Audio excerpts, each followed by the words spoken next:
With no further ado, if it's okay, I'm going to ask our keynote speaker to join us, Professor Alan Lester. If you could please take your seat there, and I will attempt to get your presentation up and also the camera in the right place. So please excuse me 1 second.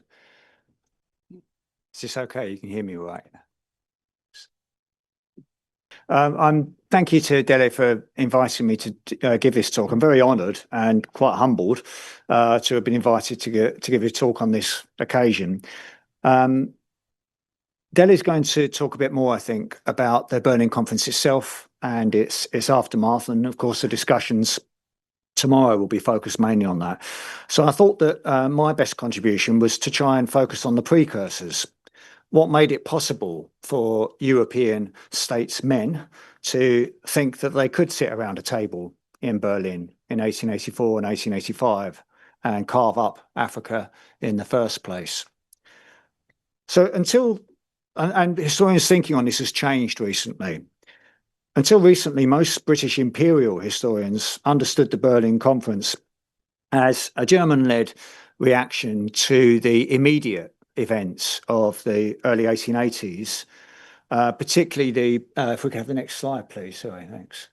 Particularly the British occupation of Egypt in response to a nationalist revolt, and to the invasion of Sudan immediately before the conference. Thanks. But what I want to say, and none of this is my own primary research, this is a summation of other scholars' work, is that the Berlin Conference and the scramble for Africa were actually the culmination of a process that began in 1807. The year, as many of you will realise, in which the abolition of the Slave Trade Act was passed and came into force.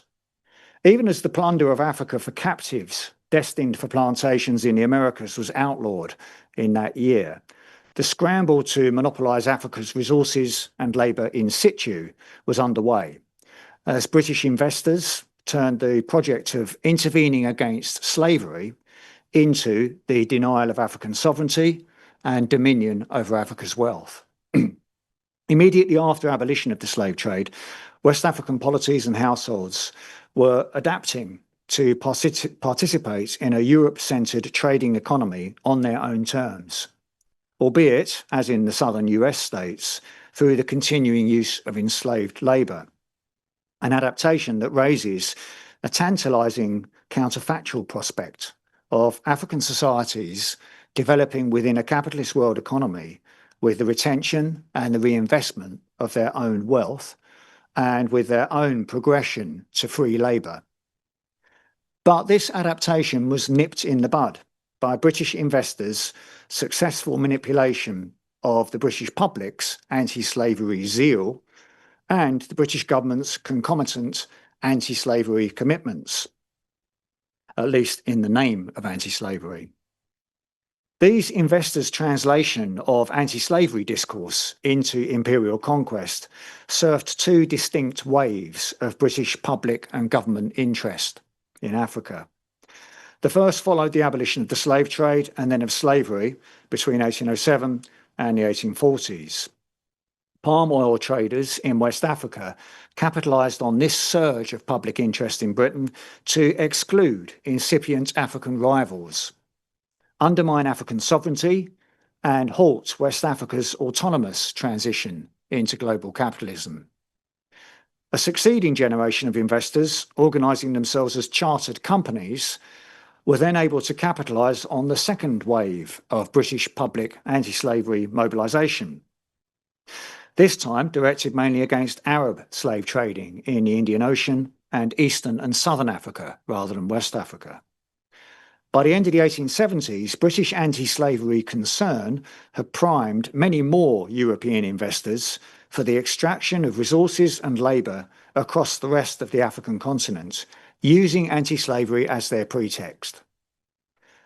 Most of the delegates in Berlin, and especially those representing the Belgian King Leopold, were far clumsier and far more transparently insincere in their anti-slavery credentials, but British actions between 1807 and 1884, some of them genuinely motivated by antipathy to slavery, were their inspiration.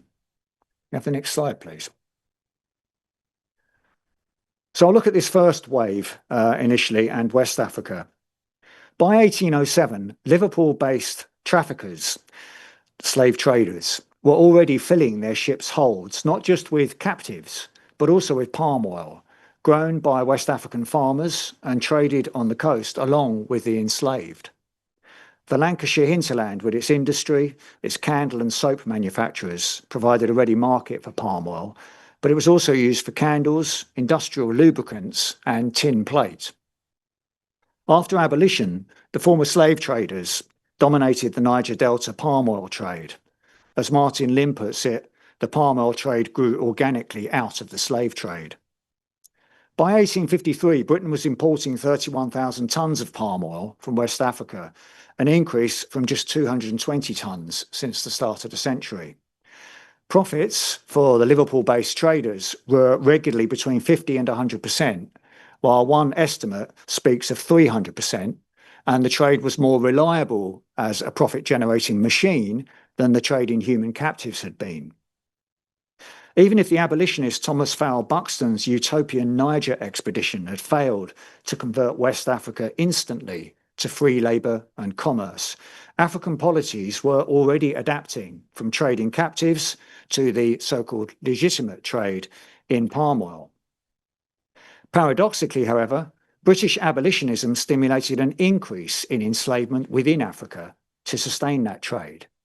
King Gezo of Dahomey, while continuing to trade in captives as long as possible, encouraged production for export by requiring that a long-standing agricultural tax now be paid in palm oil. Yoruba chiefs shifted swiftly from supplying captives to supplying palm oil cultivated by captives on increasingly well-organised plantations.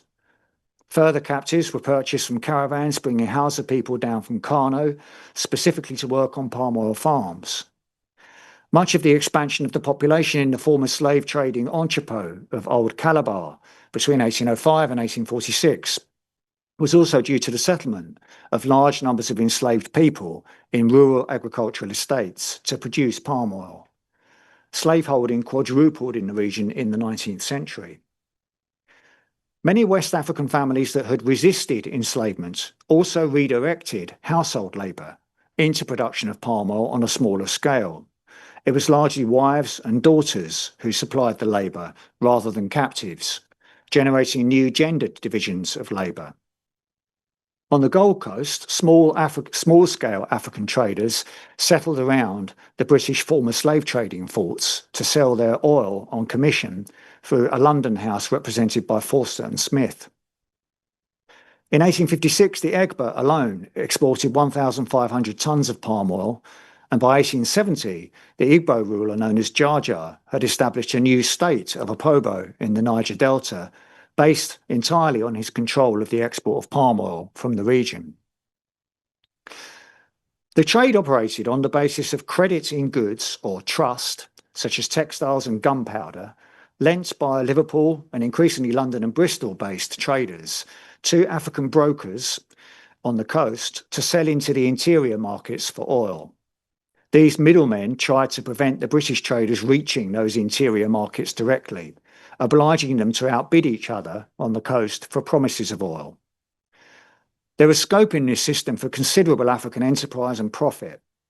In 1855, it was estimated that 3/4 of the sale price to the European traders on the coast went to the African producers and bulking agents en route to the coast, with the remaining quarter going to the African broker. Major trading chiefs who straddled the supply routes from farm to coast expected kami, a payment for permission to trade, and shake hands were given to middlemen each time an agreement was reached. There were also regular dashes to maintain goodwill and contacts.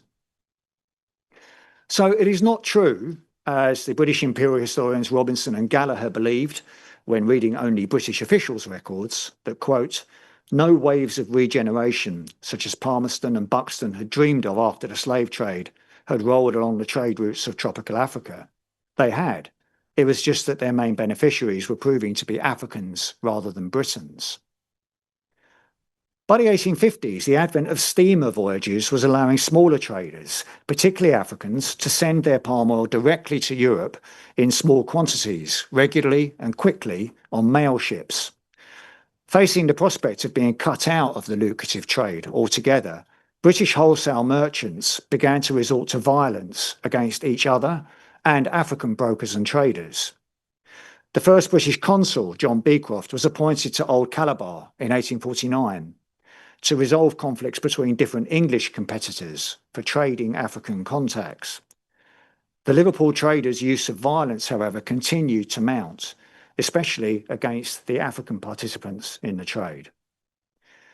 The Liverpool traders had the support of Lord Palmerston as both Foreign Secretary and then Prime Minister. In 1841, Palmerston wrote that, quote, "It is the business of government to open and secure the roads for the merchant," end quote. He was not referring to the African merchants.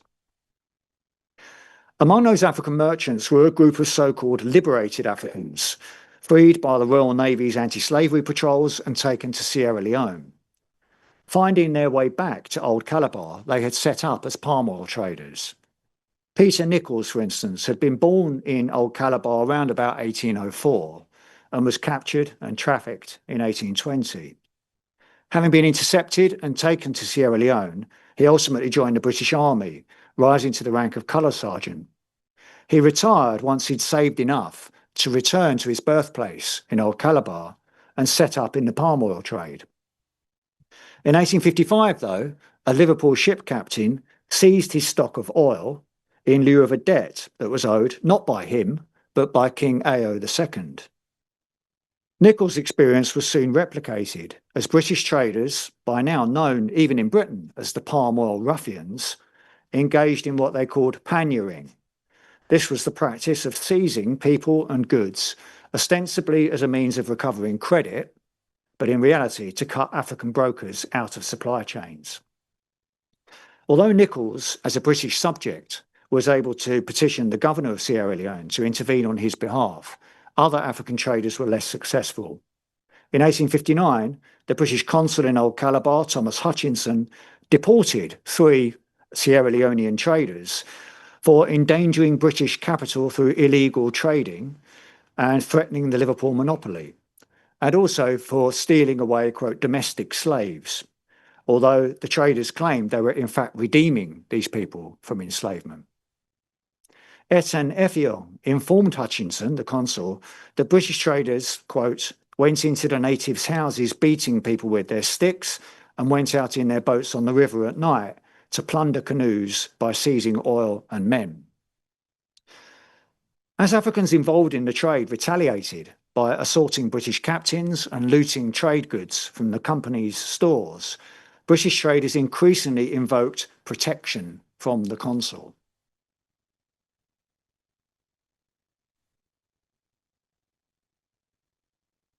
It was in these circumstances that the value of British anti-slavery discourse came to be appreciated.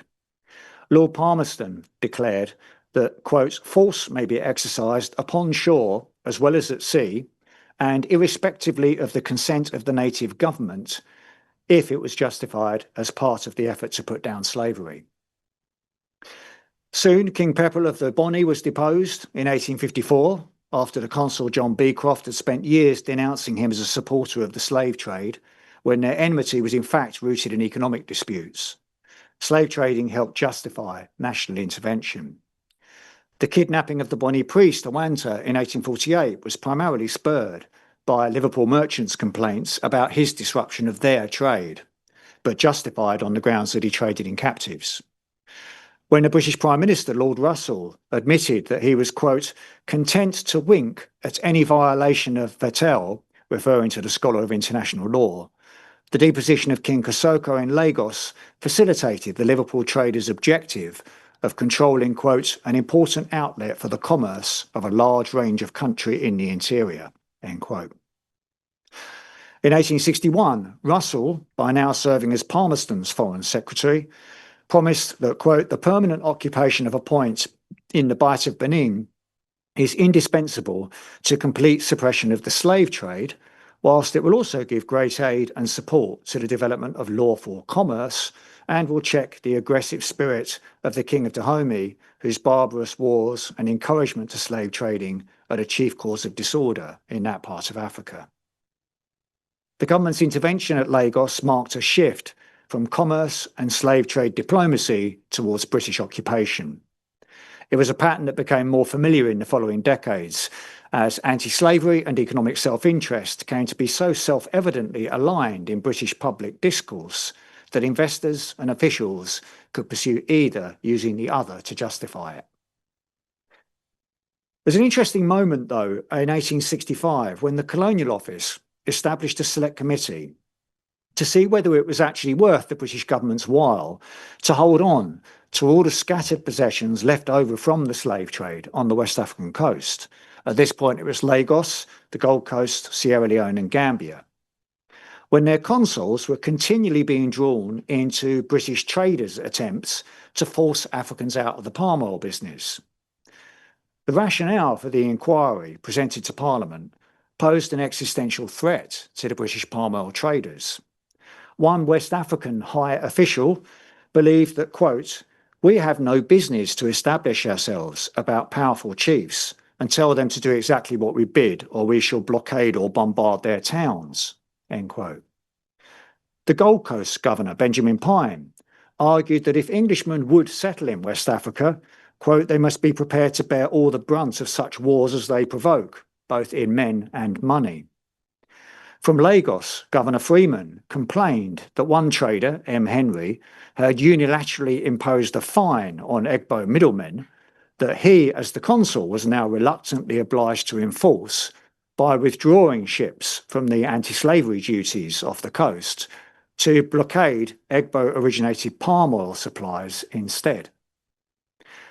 Remarkably, Charles Adderley, the Under-Secretary for the Colonies, recognised that the British traders' and governors' attempts to control the palm oil trade were actually hampering Africans' adoption of it, and thereby undermining the abolitionists' vision of legitimate trade as a civilising force.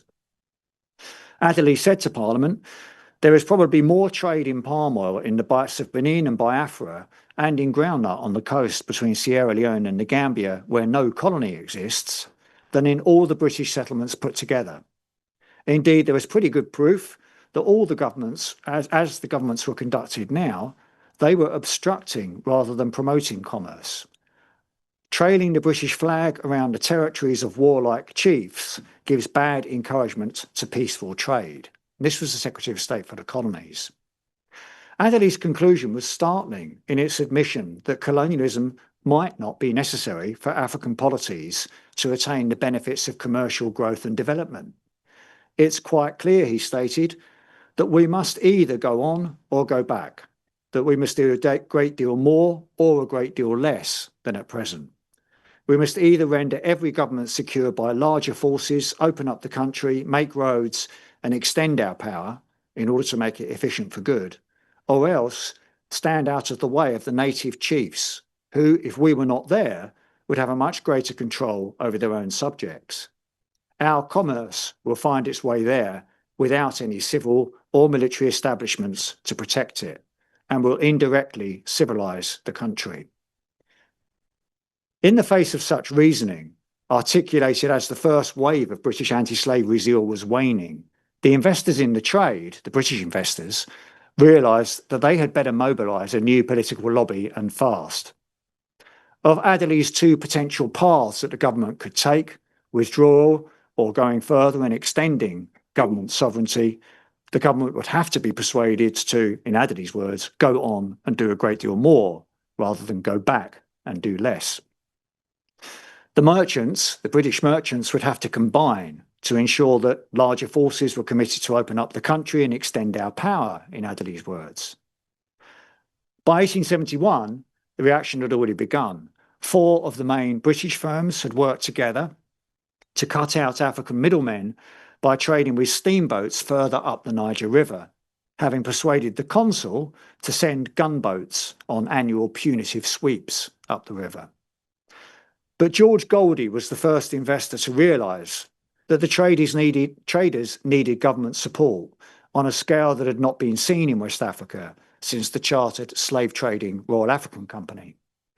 In 1876, Goldie wrote, "I conceived the ambition of adding the region of the Niger to the British Empire."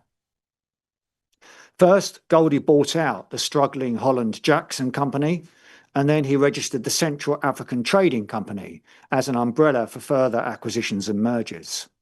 Ultimately, the renamed Royal Niger Company obtained only the second royal charter in 30 years. The monopoly enabled African control of production and trade to be cut out entirely, backed by force. Jar Jar of Opobo, for instance, who I mentioned earlier, was effectively kidnapped in 1887 and deported to Barbados before dying on the return journey in 1891.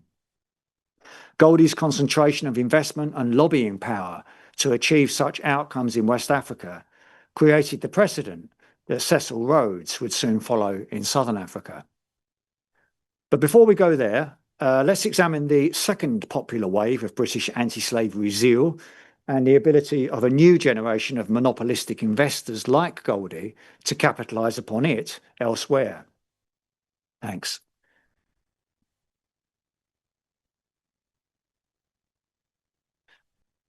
While Goldie was developing a commercial monopoly based on the exclusion of African traders and the usurpation of African rulers in the name of suppressing slavery in West Africa, the career of the anti-slavery crusader Sir Henry Bartle Frere provides a way into the parallel transition taking place in East and Southern Africa. Can we have the next slide, please? Thanks. That's Bartle Frere on the left here. Zanzibar, until recently a client polity of Oman, itself under East India Company's sway, had long been geopolitically significant for the British Empire.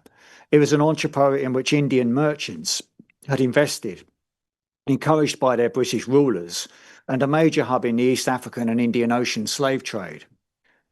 In 1872, the Foreign Office, worried by the new Sultan Bargash bin Said's potential allegiance either to France or to an Islamic revival movement, commissioned Bartle Frere, the former governor of Bombay, to travel to Zanzibar as the new British envoy. The year before, the American journalist Henry Morton Stanley had found the disappeared missionary explorer David Livingstone just about alive on the shores of Lake Tanganyika. Since then, Livingstone and Stanley have been galvanising fresh British attention to Zanzibar's role as an entrepot for the Omani-dominated Indian Ocean slave trade.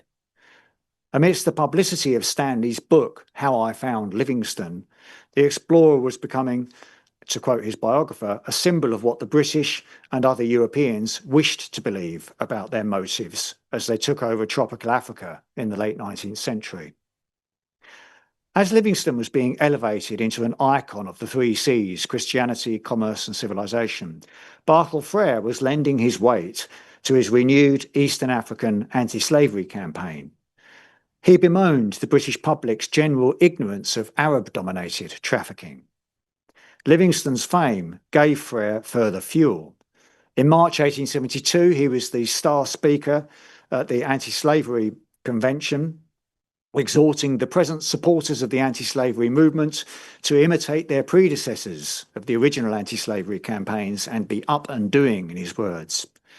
By the time he gave his largest address at Mansion House in the City of London, he had the Times on board, campaigning for new measures to honour Livingstone's heroism by abolishing the Indian Ocean slave trade.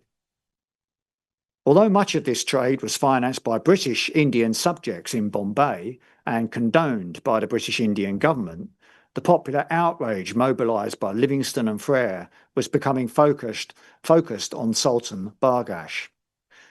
The convergence of a popular British lobby against Zanzibari slave trading and its own prior strategic interests led the Foreign Office to grant Frere the autonomy to draw up his own instructions.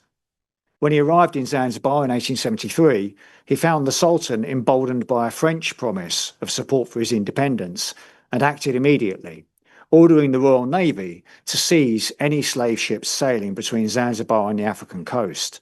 He then threatened Bargash with a total blockade.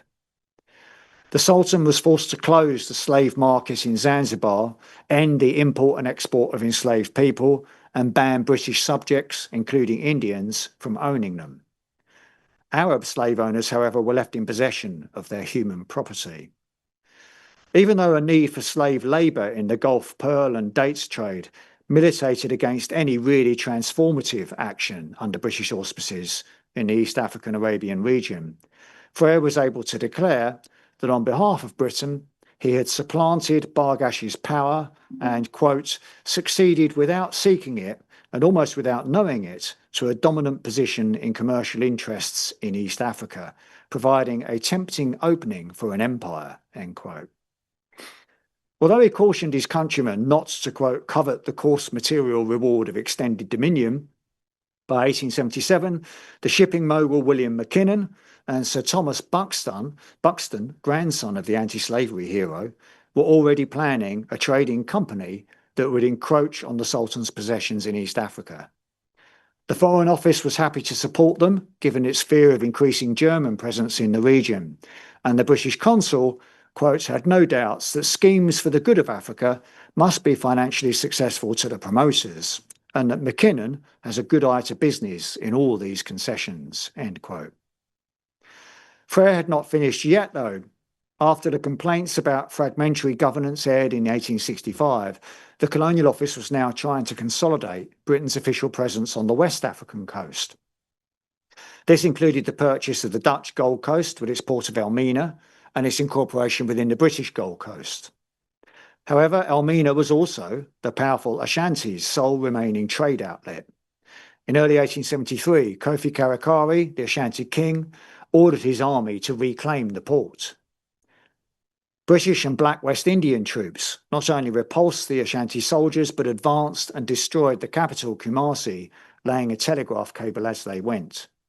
In 1874, the British commander, General Wolseley, required Kofi Karakari to pay a war indemnity, keep the inland trade routes open, and halt the practice of so-called human sacrifice. Policing the treaty, however, meant that the Colonial Office was drawn into responsibility for an ill-defined British protectorate stretching well inland. Amidst this second wave of British anti-slavery concern, galvanised by Livingstone and Frere, it was well known that domestic slavery was still practised in the region.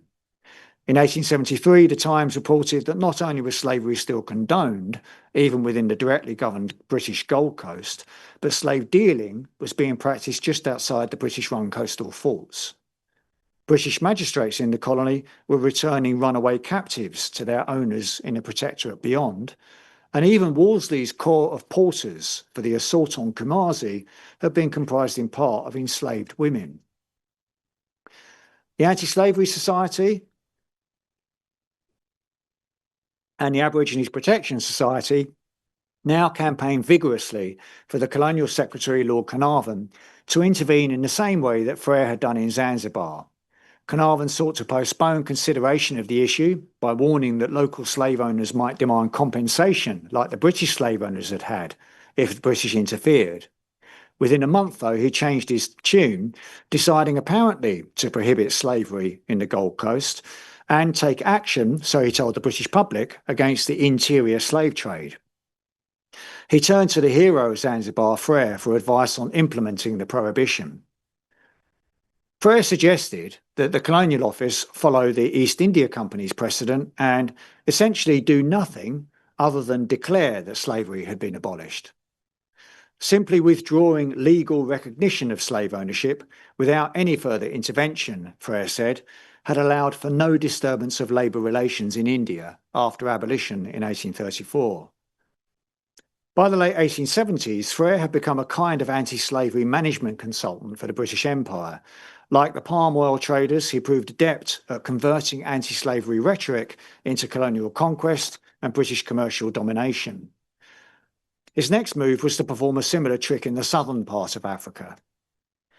Here, other European colonial powers had already learned from the British how to translate anti-slavery discourse into colonisation. Portuguese investors were emulating their British counterparts, disempowering the mixed-race, often female slave trading elites with whom they conducted the slavery business in Angola, and obliging Africans to work on agricultural land in mines transferred into European colonial ownership instead. When they invaded the Congo Kingdom in 1856 to take control of the Bembe copper mines, it was on the pretext of suppressing slavery, although the expedition conveniently carried Portuguese private investors' mining equipment along with their weapons and ammunition. Can I have the next slide, please?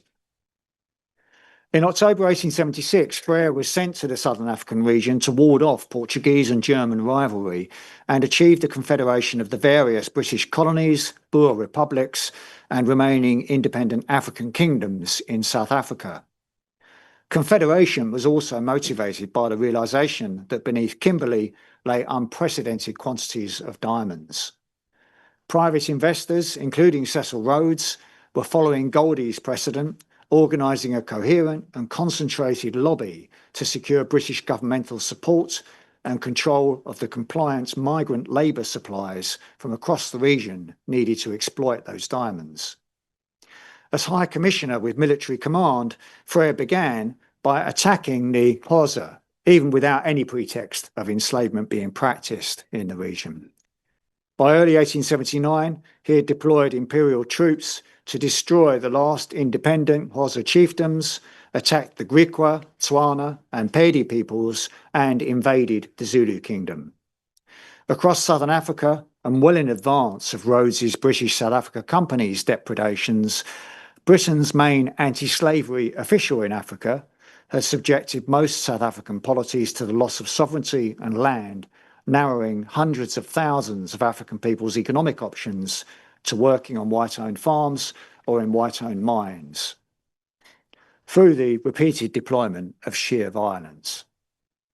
So to come to a conclusion, whereas Robinson and Gallagher and most British imperial historians concluded that, quote, the mid-Victorians had attempted to bring about favourable conditions for a system of informal commercial influence, but African reactions were making progress difficult, the reality was that recognised by Adderley in 1865.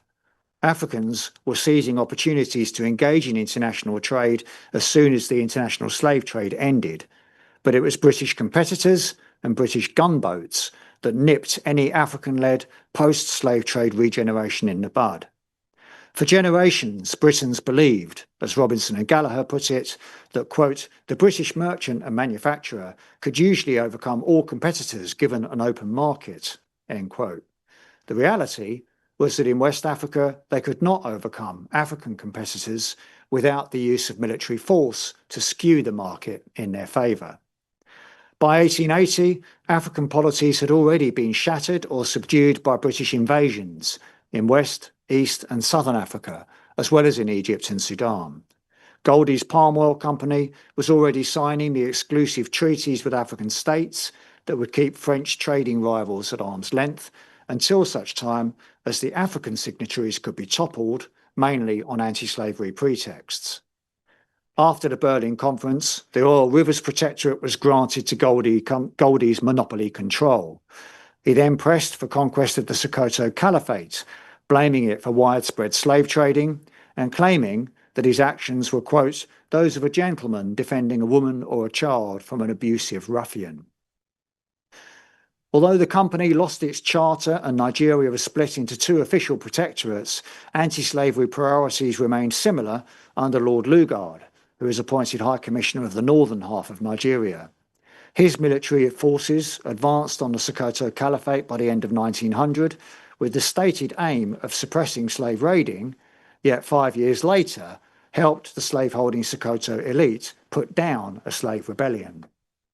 In the early 1900s, William Lever of Liverpool negotiated with the Colonial Office for concessions in Sierra Leone, Nigeria and Ghana, and accepted an invitation from the Belgian authorities to establish palm oil plantations in the Congo Free State.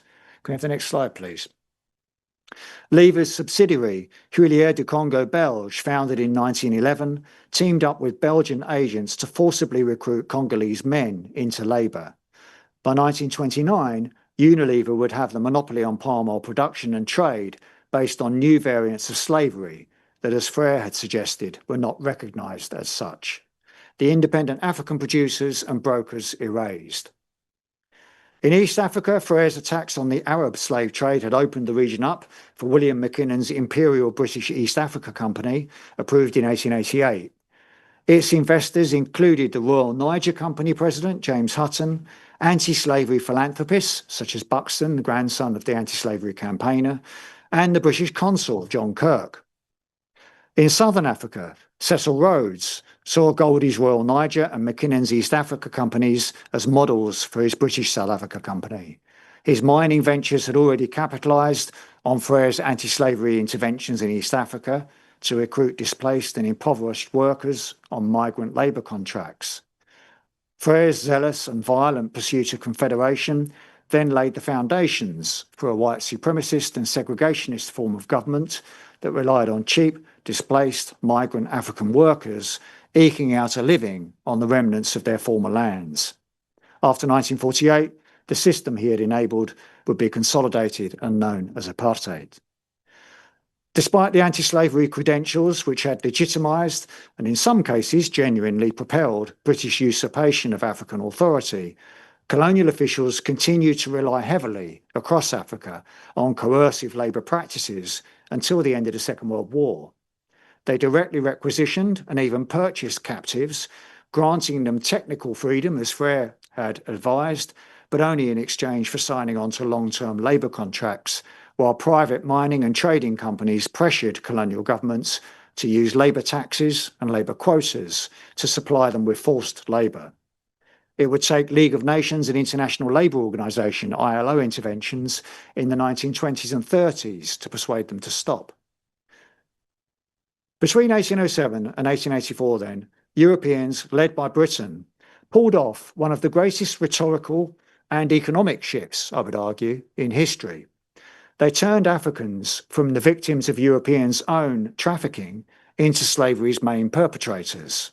What's more, they turned a potential economic crisis prompted by the abolition of their own trafficking into a campaign to seize the land and labour of the continent that had formerly supplied them with captives.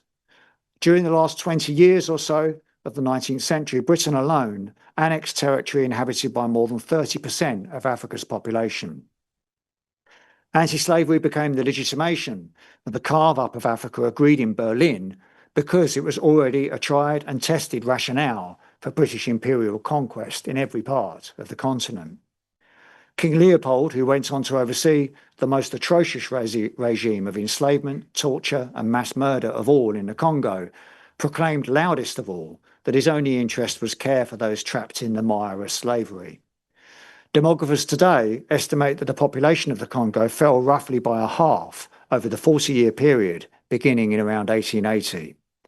It was the rhetoric of anti-slavery that convinced European publics that Africa was being conquered and carved up in this way for its own good. Undoing that conviction is proving a very difficult endeavour even today. Thank you.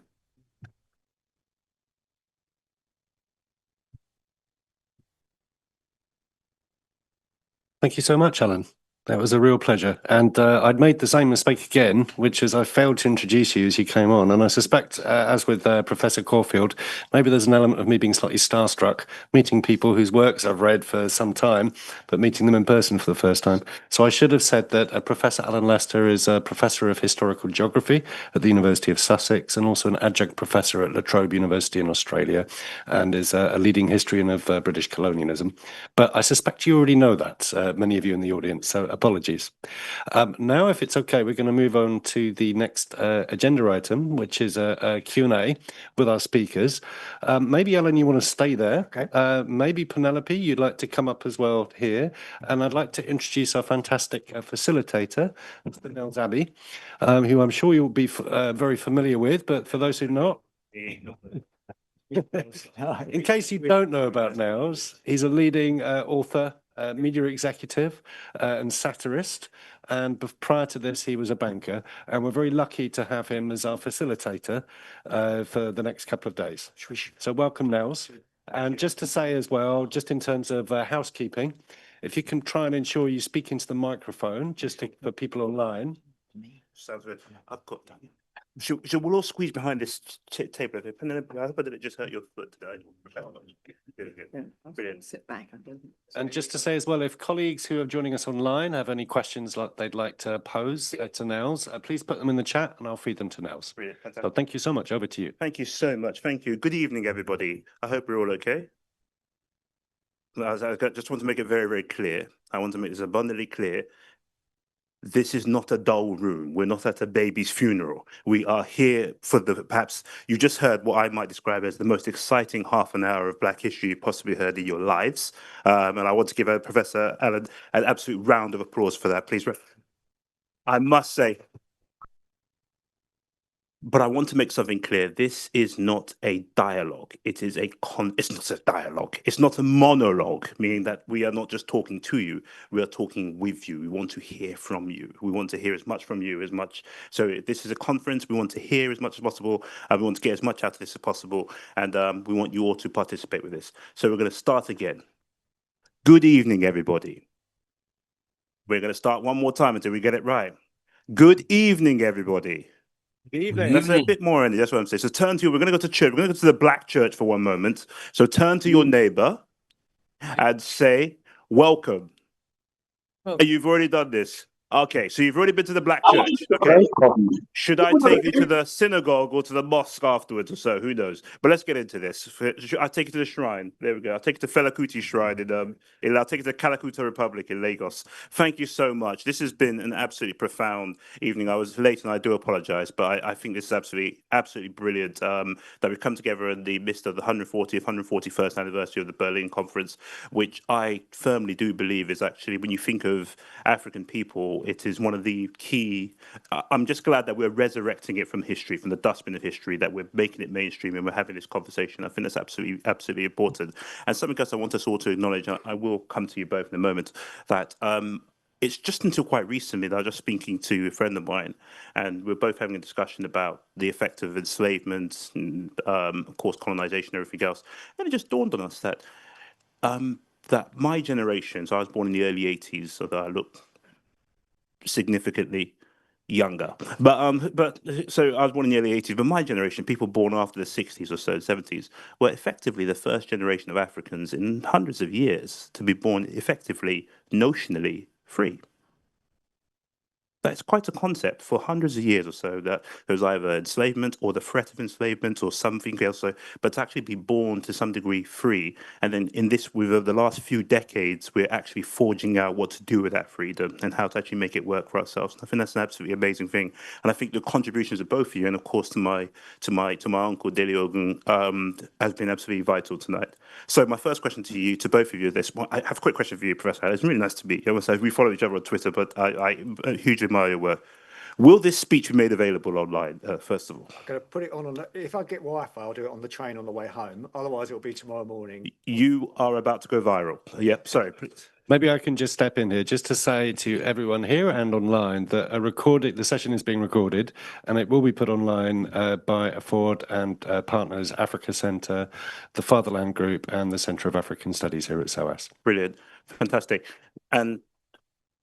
And the Black Writers Guild will steal it too and put it up too. So yeah, so there we go. So it will be published far and wide. So thank you so much. Can I just ask you, Professor Allen, just ask you, am I right to say, in putting things in historical context, in current context, based upon what you actually stated, everything you actually read to us, particularly when you said between 1807 and 1884, Europeans, particularly led by the British, I'm using my own chicken scratch writing right now, between 1807 and 1884, Europeans, predominantly led by the British, turns Africans from the predominant victims of slavery into its main perpetrators, via using rhetoric as a mechanism, using anti-slavery as a mechanism. Am I right to say then that the British zeal for anti-slavery was effectively the original WMD of the Iraq War? Have I read that wrong? No, I think there's a lot in that. I don't think that the trading interests who wanted to force Africans out of a transition, a post-enslavement transition to a modern world economy, I don't think they would have succeeded had it not been for their ability to mobilise public support in Britain for government intervention on their behalf. And that public support came from the feeling among Britons that they were doing good, putting down slavery by establishing British monopolies in Africa. The thought that they were thereby blocking precisely the transition from slavery to legitimate commerce that the abolitionist movement was all about never occurred to them. You had that this was an entirely contradictory, self-contradictory project that simply wasn't aired at the time. The closest it came was that 1865 committee, which is fascinating reading. It's all in Hansard. You can.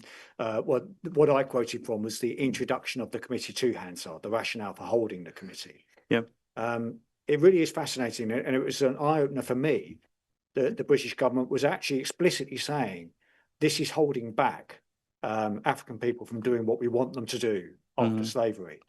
And it was almost as if a pause button was about to be pressed, but it wasn't.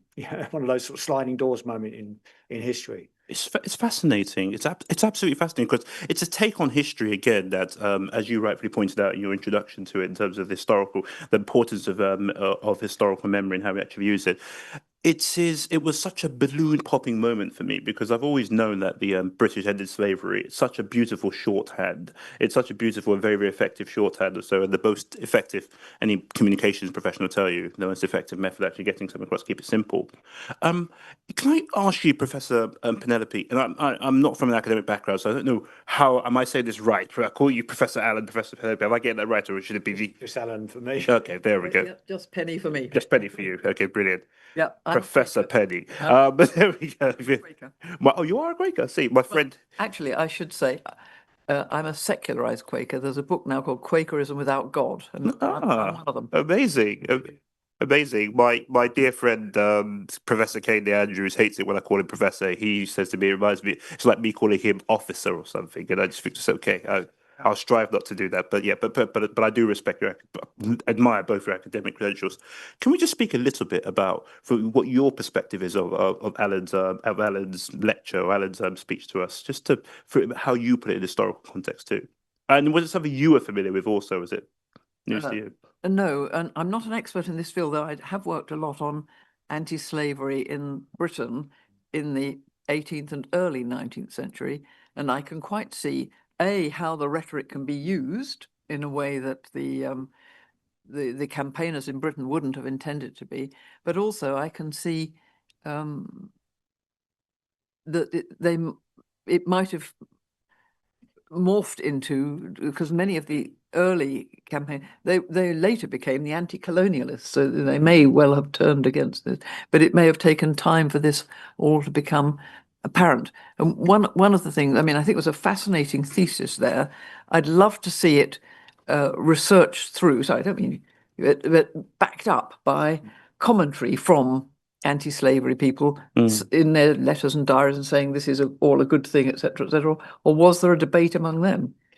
Yeah, the fact that Buxton's grandson was, a member of the Aboriginal Protection Society and the anti-slavery movement, but also invested in the British Imperial East Africa Company, I think it really demonstrates that kind of anti-slavery mindset, that it didn't question the idea that some form of British control, which would have to be commercially viable because it was led by private interests, bringing the government support along with them, that some form of control would be a civilizing influence. The fact that African peoples were adapting to legitimate commerce, but were being deliberately excluded, didn't seem to feature in their consciousness. All that did was that Africans had to be led towards civilization and legitimate commerce, and only the British or the French or the Germans can do so. So they saw these things as entirely compatible, squeezing out African competitors, taking over sovereignty, usurping African rulers, and implementing anti-slavery. They didn't see themselves as conflicted. Those were entirely compatible and concurrent objectives in their minds, I think. Can I, so there's one thing that one of the objects, somebody had said to me, whispered something to me upstairs, Robin whispered to me when I was in the crowd about the use of the term slavery and how we actually define it within context. So a lot of African Americans in particular, and of course our brothers and sisters who were, of course, subject to the horrors in the Caribbean, everywhere else, to Brazil, etc. One of the key things that is often weaponized and was done by Elon Musk this very day is the actual term slavery. And sometimes we use it very, very broadly to describe, of course, what happened in antebellum South. the Caribbean, and also to describe what was actually happening domestically in Africa. And the problem with it is that sometimes it's the interchangeableness. It's a catch-all term that many people feel doesn't actually appropriately capture all of what's actually happened, meaning that what was happening on domestically, actually in different regions of Africa, was very different. Let alone what was happening in say outside in the Americas, the colonies, so on and so forth. So I just wonder what you feel, because your speech was absolutely profound. But I think if there's any criticism I would expect, particularly from my Pan-Africanists or so, from my Umar Johnsons and everybody else, there would be the use of the term slavery. I don't know if you know who Umar Johnson is or so, but I'm sure he's a figure who you'll come across one of these days. I actually think he'll admire you. But just thinking about that, the use of the term slavery as an umbrella term, is that something that makes you comfortable or uncomfortable? So yeah, I know exactly what you're getting at. It does make me uncomfortable. This umbrella term, as you say, it hides an enormous diverse range of relationships between people who are seen as owned by others or controlled by others. And that range of possibilities, it relates to what Penny was saying earlier about the complexity of history, can be manipulated for various ends. Indeed. And there are pitfalls, whatever you do. If you kind of try to say, well, one form of slavery was actually much milder than another, and in the 19th century, even British officers engaged in the anti-slavery patrols on the West Coast explicitly recognised that the forms of domestic slavery practiced within West Africa were milder than the plantations of the Caribbean. Indeed. But if you go along those lines to recognise those differences, you can be easily accused of just saying that slavery is fine. You know, if it's mild, it's okay. So it's easy to fall into that trap. Please. The other thing that's going on at the moment is, you mentioned Elon Musk, a very deliberate populist right-wing Christian nationalist attempt to exaggerate the horrors of Arabic Islamic slavery compared to transatlantic slavery, and using the term Islamic rather than the term Christian transatlantic slave trade. And all of the indices from the time indicate that the life of captives in Jamaica in the 1780s was much shorter, much more brutal, much higher death rates than the life of an enslaved person in much of the Muslim world or in West Africa at that time. So if we're going to talk about mildness, the transatlantic plantation form of enslavement was the least mild, let's say. But I recognise those perils of using the term slavery without making those distinctions, but there are also pitfalls of making the distinctions. Of course. Absolutely. Please, Penny, please. I was going to add in one term that is used. I'm a member of Anti-Slavery International, the charity which is campaigning today, and they use the term neo-slavery. So that things that not labelled slavery, but end up as the equivalent. So they campaign against slavery and all forms of neo-slavery. That's interesting. Penny, can I stick with you for a split moment? And I have seen the hands go up. I've not forgotten you. Don't worry about it. We'll come back to you in a split second. Paul, could you keep me aware of timing? I just want to make sure I don't, because I myself can talk for England. Sometimes I actually do. But yeah, so Penny, the Quakers, you mentioned you're a Quaker. The Quakers actually have a very, very lauded role within, as an appraised role within the anti-slavery movement in Britain and further afield.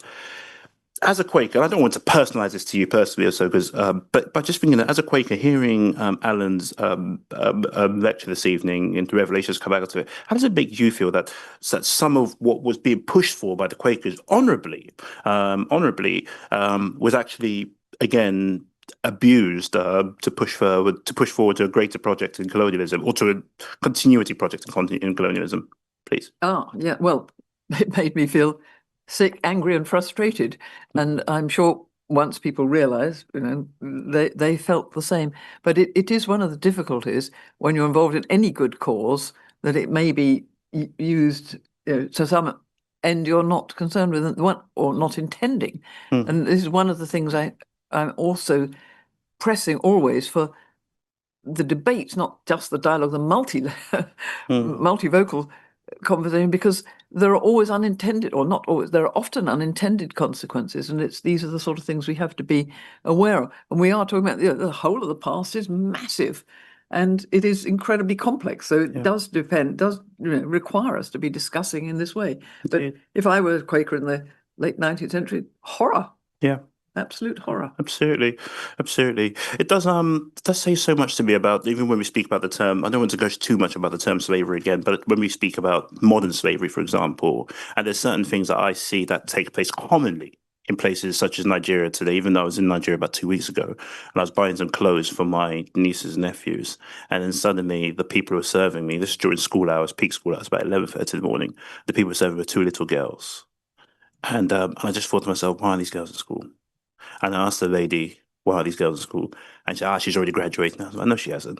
This girl can barely speak a word of English. And it pretty much became clear that out of that, I had this idea for making a slasher movie called The House Girls Revolution, in which they just start liberating themselves or so. And it's just a dream of mine to get rid of, because it's child labor. It is a degree of actual, and the money doesn't go to them too. And but I don't wish to conflate the two things. But again, it's something that made me think of, I need to find a way to describe this, but without actually fueling an Elon Musk or something else like that. Enough from me. Let's go to the handsome gentleman in the orange top over there. No, it's the man behind you, actually. But I'm joking. Sorry, please. Yep. Well, your contributions are basically. I'll try and make this a little bit succinct. I'm not an academic in this subject. I have been an academic in another subject. Which subject was that? Innovation. Oh, nice. There we go. So my first question is directed to Alan, but either of you can answer. And it's to do with the 1884 conference. So trying to think about what you said in terms of the content of developments leading up to 1884. How much does that conference actually matter? That's the question that's going around my sort of amateurish mind. So it might be naive, but I don't know. And the question for Penny, but either of you can answer as well, is I'm glad that you talked about memory and the fallibility of memory. How much in your area is there attention and research around forgetting and willful forgetting or willful misrepresentation of history? I think with the conference, it certainly matters. What matters slightly less is the kind of formal agreement around the table, because most of the negotiations took place in the days running up to the delegates, and they knew what they were going to sign effectively. And most of the decisions about which broad zones rather than precise borders belonged to which European empire were negotiated bilaterally between the contending parties in each region.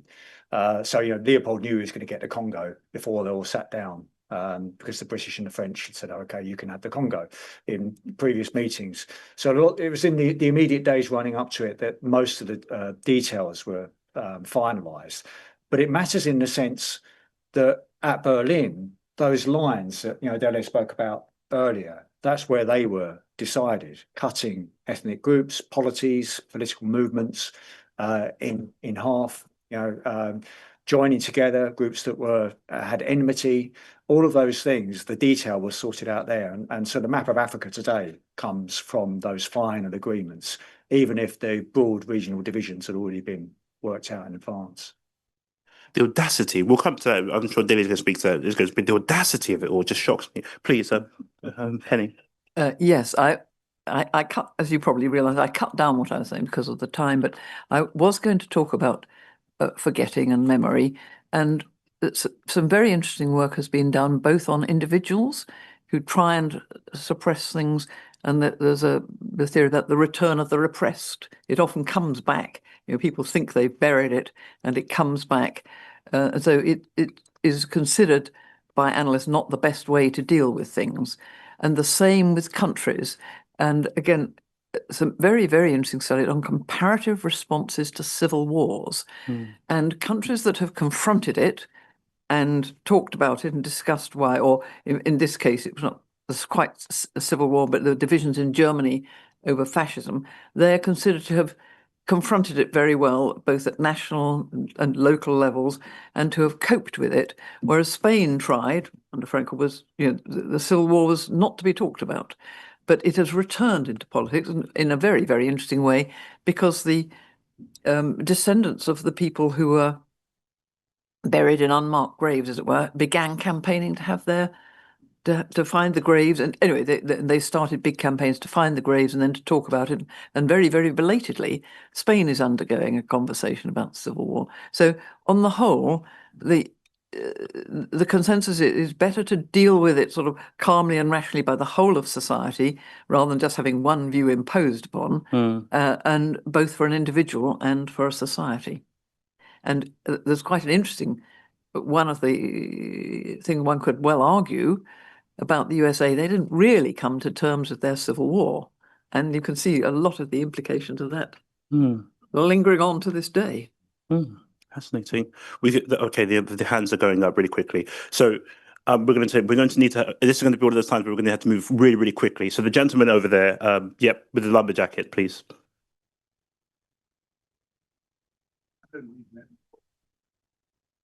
You can reunite later on, but now we need a question. Yep. Yeah, please ignore me, please. Well, I'm pleased that you no longer suggest that Leopold was an anti-slavery person. That offended the hell out of me. I didn't say that. You did. I think you must have misunderstood. I would never, ever, ever say that. No, I didn't. Move on. Okay. Thank you. No shouting, Yeah. everybody. No shouting. My concern is African history. If I follow Penny about false memory, we have for ourselves been created a false memory of our past, so that Berlin becomes a completely false event. It did not do, there are no maps, it wasn't about maps, it was about machine guns. It was a collection of people together. Everything followed, if we could all agree, modern weapons cannot go to Africa. The one country that disobeyed it was Russia, that on the grounds of Coptic orthodoxy, provided modern guns to Ethiopia, and Ethiopia remained independent. Yeah. So the whole point is we've been told this story of total European agents, and you're buying it. Well, thank you. We will come back to that. We will come back to that shortly. But I really do appreciate you. We appreciate your comments. There was a comment from the. We'll go to you guys at the back. Well, the gentleman in the bomber jacket, the green bomber jacket. You gentlemen, yes, yeah. Oh, and you too. Sorry, yeah. Please, yeah. I was listening very carefully. Yeah, Can't hear you. Oh, I have to amplify. Okay, I'm in the theater now. So, the thing that disturbed me about Berlin Conference is not so much what happened, but the consequences of what happened to the people, because everything was divided arbitrarily. Hence, the mind is divided. I'm a psychotherapist also. So the mind is actually become incoherent in terms of its manifesting the so-called the modern Africans. And hence, to talk about progressing without addressing the consequences is problematic. And the only way we can do that is to deconstruct what has happened and then begin to advance towards a solution. But that will imply that we need to revisit Berlin conference time, hence, because once everything becomes blur, arbitrary, that's the consequences of that. So when we're talking about African development and this, it's just non-starter unless we look into the implication of this Berlin conference. I'm sorry. Absolutely. Thank you very much. Thank you.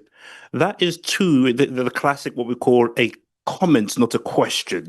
So we are now in the business of questions right now. If we could just grab some questions, that would be great. So the gentleman beside you, and then we'll then go to the back, then we'll come to you. I'll go down here, please. Yep. Then you may have just blown a big hole in the whole reparations issue.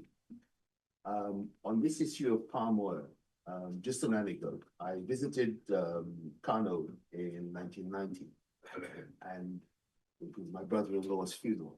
The first visit to Africa, she went to Kaduna. I was taken to Kaduna Market and saw it's the largest covered market. I said I visited Kano 90, and as part of the visit, traveled to Kaduna, to the market in Kaduna. and saw what I was told was the largest covered market on the African continent. And a significant part of that market was in palm oil. Various stores, merchants selling palm oil. Now, being Guyanese, born in Guyana, my only knowledge of palm oil was palm olive. I had no concept of palm oil because we didn't use it in cooking in Guyana. I had no concept of the import of palm oil until I saw this market. And if that market represented other palm oil sellers, it had to come from something. My question is, do we in Africa know the memory of that production of palm oil? That's the question. I think you're in a much better position than I am to answer that. I don't know the answer to that question. Well, I'd be interested to know how it blows a hole in the reparations. yeah, that's a good question. Good point. Come back to that later. We will come back. I think that's actually it is good. I must declare an interest. My granddad actually owned the palm oil plantation, as did the lady at the back over there who currently owns one till this very day. That's real life. That's real life. So these things in the Delta, which is part of Nigeria where I'm from, yeah. So these things were actually vast, enormous pieces of land. But yeah, absolutely. We'll come. But should we go to? Let's go to Robin. Thank you. A question. Yep.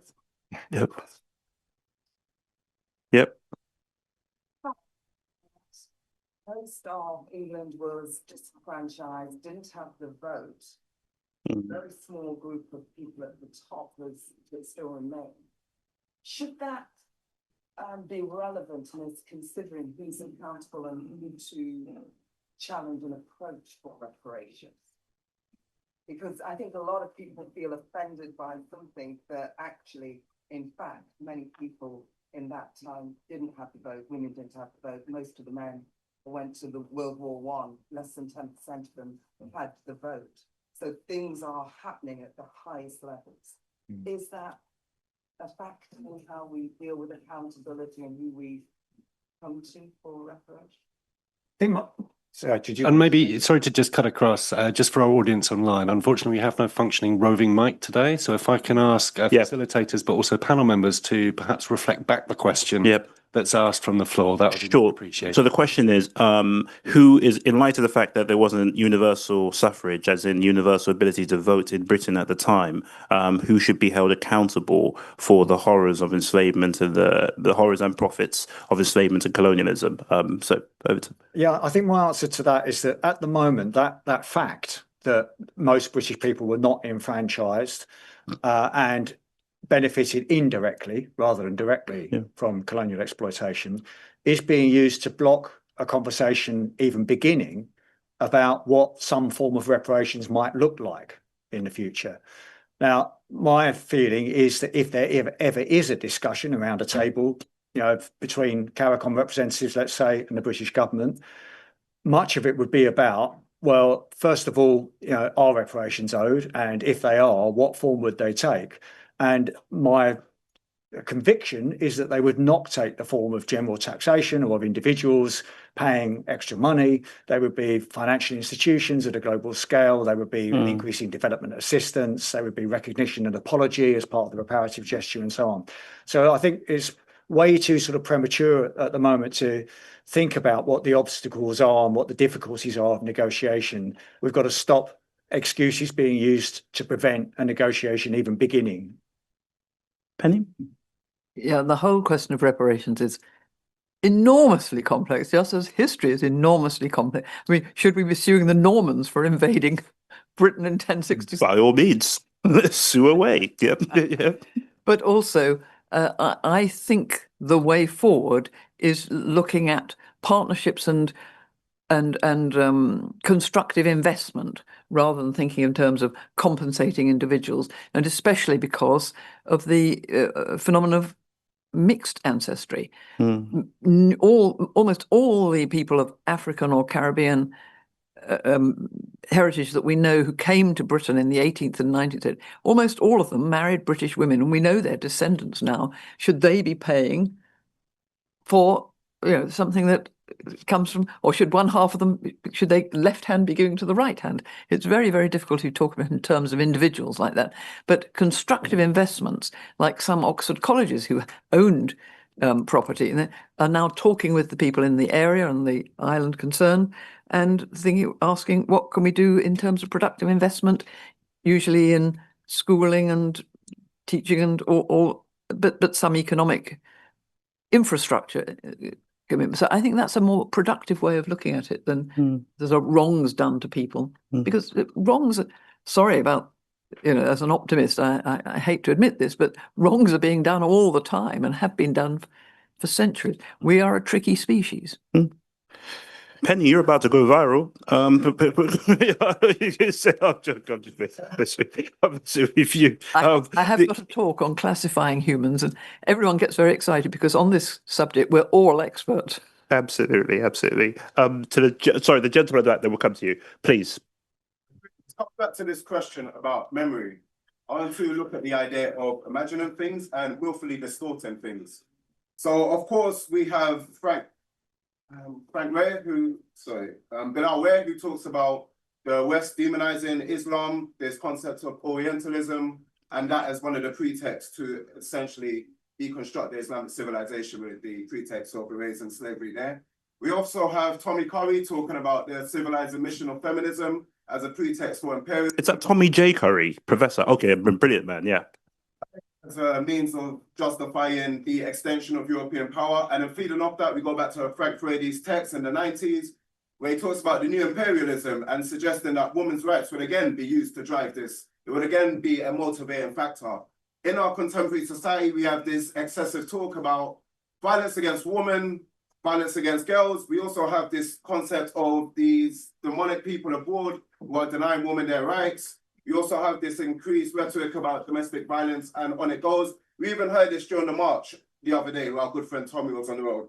So my fundamental question is, how is this rhetoric of women's empowerment, women's rights, and protecting women from men being used to drive this new European imperialism and moralistic domination? So just so I'm very, very clear, so that for the people on the line, what you're saying is that similar to what was potentially done with the anti-slavery situation, you feel that potentially feminism is being used in a similar manner, or so to push. With the whole thing about Sati and other places where people are being thrown into fires and the like, the ongoing British imperial project, as it were. But just to push it back to you a little bit, I'm assuming there's no objection to the idea of female equality permeating from your question at all, is there? It's just like we do believe in this as a principle. But ask that instead of going directly to the question. I think that as just chairing this, so as a man chairing this sort of conversation, and on behalf of the women in the audience, I think that if I just accepted it, I think it would seem very, very strange if I didn't push it back because it's coming from man to man, and I would then pass it on. That's why I feel the need to push it back. So yeah, so I wanted to make sure, and I completely get you. I completely get you. My speech to appease people who may not be able to accommodate reality. So to push it back onto you, can you answer my question? So the question is, so take it, brother, I'm not the peace, but I understand you. So taking the question taking the question at in the most positive sense possible. So his question for those on the line is that his fear is that the feminist movement, the drive towards equality for women, which. Not imagine things. I started by correcting you about imagining things. Okay. Let's say exactly what we're saying. Or do you want me to bring my library? No, it's all right, bro. It's all right. Is feminism being used as a similar? Is feminism as a drive towards female equality being used as a similar Trojan horse, similar to what you suggested that the anti-slavery was to facilitate colonialism? Yeah. Yeah, I think the discourse of protecting women and girls from immigrants is absolutely obviously being used. Yeah. People seeking asylum hotels near where I live, the Crowborough Barracks, about to be repurposed for men seeking asylum. This is now a weaponized discourse. It has nothing to do with genuinely trying to protect women and girls from abuse at the hands of men. Otherwise, those activists would be campaigning against those issues on their own terms. Purely being used to mobilise hatred and exclusion of people seeking asylum and to demonise those people. So yes, those discourses that are absolutely to be supported can be misappropriated and are being. Absolutely. Thank you. Penny, please. At the same time, it just goes to show, again, I said we are a tricky species, but it does mean that we shouldn't rescind or recoil from good causes, such as protecting women. Yeah. No, but completely agree. But it's hard to disagree. No one can disagree with that whatsoever. If you take a look once again, so if you look at Afghanistan right now, as in the Taliban are no female liberators by any means whatsoever. Okay, I won't go too much into let's stick to Africa tonight before we go to anywhere else. Sorry, please, and then we really need to be quick, please. Uncle, please. Yeah, before I ask my question. Thank you. I just want to thank Professor Alan Lester for the very good lecture which he gave here. Yeah. And I'd just like to tell the other professor that compensation has continued to be given all the time. After the Second World War, we know about the Marshall Plan, we know about the Jews. Compensation is something which has been going on. It's only when Africans say that what happened, what Leopold did in Congo, half the population gone, as the professor said. Yeah. Then you say it's complicated. Mm-hmm. Yeah? It's complicated. As we give. This is really serious matter. The question which I just want to ask for academic purposes is, Professor, whose idea was it to hold the Berlin Conference? Very good question, actually. But Dele will probably touch on that a little bit. But we've had to touch. Dele could probably answer that better than me. My understanding is that Bismarck wanted to convene the conference to give the relatively new German state some legitimacy as a European player in its own right and the host. But behind the scenes, Leopold of Belgium wanted to take possession for Congo as his personal possession and develop the relationship with Bismarck, which enabled the conference to be held in Berlin. But all of them, as I was suggesting, were trying to follow the British precedent of converting this rhetoric of anti-slavery into the legitimation for the seizure of African resources and the subjection of African people's labour. Brilliant, thank you. Penny, would you like to respond to the... Just a quick point. There's an enormous spectrum of knowledge. Some things are absolutely clear, some things are absolutely right, some things are absolutely wrong. And there's a whole gamut from of variations of how sure we are about everything, from total to zero. So that doesn't mean it's all complicated. Some things are complicated and some are clear. Fair enough. We're going to have to be really, really quick. Really quick. Sorry. How long have I got left, Paul? Well, we can give it another few minutes. Obviously, we're slightly over time. I just wanted to flag up too. We've got some questions online. Oh, we've got questions online too. Sorry. In the interest of diversity, which we all love and would never be used as a Trojan horse whatsoever, certainly not by the Conservative Party, we will go to those online quickly, please. Our amazing panel may already have answered one of the questions. Sure. From the Young Africa Centre, which was about the choice of Berlin. In what ways did Berlin's geopolitical context make it a particularly meaningful venue for the conference? We'll leave that for Dele Ogun to come to. Yep. Okay, and that seems, and maybe similarly, following on from that, we've got a question from Shulnam Johanna Bako, who asks, in what ways did European abolitionist policies, African political dynamics, and global economic changes interact to end the slave trade and promote the rise of legitimate commerce in 19th century Africa? And then perhaps one more question, which is around the role of non-state institutions, such as the Royal Geographical Society. Can they be understood as unofficial actors in the Berlin Conference? So we'll deal with the Berlin Conference, but the second question there, would you like to repeat the second question again, just so we get it right? We'll hand that to Alan.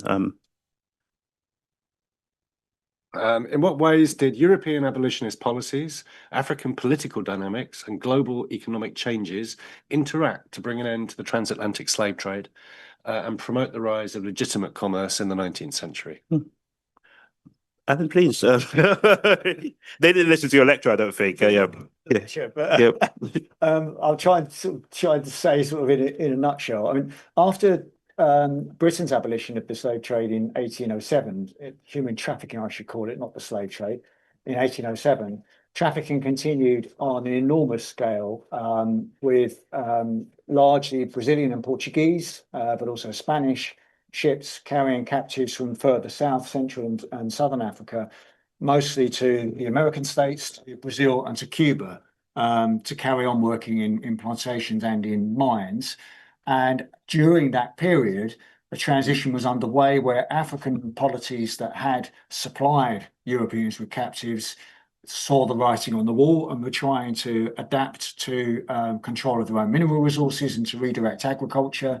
European trafficking interests were also redirecting their capital into conquest and colonialism and control of African resources and of African labour in situ. So you've got very dynamic moving parts interlocking during this very extended period until the 1880s, when transatlantic trafficking finally diminishes to effectively zero. A lot more complicated than that, but that's what I can do in the time available. Brilliant. We'll certainly go into that bit more detail, possibly next year if you'll come back or so. But yeah, so the gentleman in the green top. Destruction of our African policies prior to the 1884 conference, and then the randomization of the four boundaries of Africa, many of which of course, bonkers border between Algeria and Niger, for instance. Is what is happening in the Sahel today, with the rejection of Francophonie and the risking the subsequent expulsion from ECOWAS, is that an inevitable consequence of those decisions and that reshaping of African politics? It's a very good question. Alan Penny, what do you think? Is that?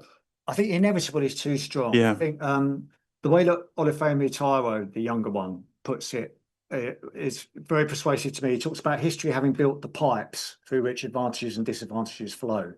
It doesn't mean that flows can't be redirected or reversed in various ways. It's to deprive post-colonial states of any agency and post-colonial polities of any agency to say that it was inevitable. But it's certainly, the odds are stacked towards ongoing conflicts, and it takes something more than the current global capitalist system allows to try and reverse those flows and to re-engineer the pipes, if you like. Brilliant. Thank you so much. Please, our brother over here. Good. It's so hard to get a story to say something was inevitable. You've given us a great rundown of life leading up to Berlin. I'm going to talk about Berlin a lot. So just a quick question on how much should we have our eyes on the Brussels Act as well while we're talking about all of this? Yeah, do you want to say what the Brussels Act is? Well, I don't know about that. So the Brussels Act kind of actually puts in concrete and cements many of the discussions that happened earlier in Berlin. And I think you're right, that is the process in which the carve-up of Africa actually occurs slightly later in Brussels. But the kind of template for it has been set out in Berlin beforehand. So it's again one of these questions of moments in time and which ones are decisive when you've got a flow of movements building momentum, essentially. That you may be able to say more than I do. Do you wish to say more? Okay, brilliant, fantastic. Alan, Penny, genuinely from the bottom of our hearts, thank you so much for your contributions. They were absolutely vital. Thank you so much. A huge round of applause. Huge round of applause. I just want to say one thing before we go to the next thing. Does anybody know what tenderism is? Does anybody in this room know what tenderism is? We have made meat falling off of a bone go viral. We have made every dance under the moon go viral. We have made everything you can think of, music, you name it, we've made it all go viral. We are going to work together to ensure that Alan's speech finds its, not just goes viral, but finds its way into the curriculum of every African and Caribbean state, everywhere else so, and into the minds of every African child. That is every English school, everywhere we can go to. So, Alan, you might have just given away a bestseller for free, but I must say this has to go. This has to be the new tenderism by next week. So, everybody, once it goes out, everybody has to find 20 people that they love and 50 people that they hate and send it to. Are we clear? 20 people that you love, 50 people that you hate, and send it to them. Round of applause once again. Thank you so much. Thank you. Thank you, Penny. Thank you. Lovely to meet you. Thank you.